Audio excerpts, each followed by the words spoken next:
3 காரியங்களை சொல்லும்போது கர்த்தருடைய கரங்கள்ல நான் விழுறேன். இன்னைக்கும் நம்ம கர்த்தருடைய கரங்கள்ல ஒரு களிமண்ணை போலதான் இருக்கிறோம்.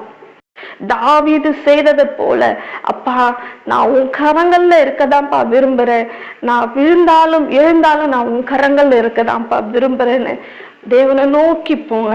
கர்த்தருடைய கரங்கள்ல, பலத்த கரங்களுக்குள்ளாக ஒரு களிமண்ணை போல அடங்கிருங்க. அவர் வணையறபடிக்கு அவருடைய கரங்கள்ல ஒப்பு கொடுங்க. உங்களை அவர் அழகான பாத்திரமாக வணைவார். உங்களை வீணாக போக விட மாட்டார். உங்களை உபயோகமுள்ள பாத்திரமாக அவர் மாற்றுவார். அதுக்காக தான் அவர் உருவாக்கி இருக்கிறார். உன்னை உடைஞ்சு போகிறதுக்கு உருவாக்கி இருக்கிறாரு. உருவாக்குன தேவன் தூக்கி போட்டு உடைச்சிடுவாரா? உடைஞ்ச பிறகு யூஸ் பண்ண முடியுமா? யூஸ் பண்ண முடியாது. ஆனாலும் அவர் எடுத்து அதை ஒட்டணும்னு நினைச்சா நிச்சயமா ஒட்ட முடியும் இல்லையா? ஒரு மண்பாண்டத்தை கீழே போட்டு உடைச்சா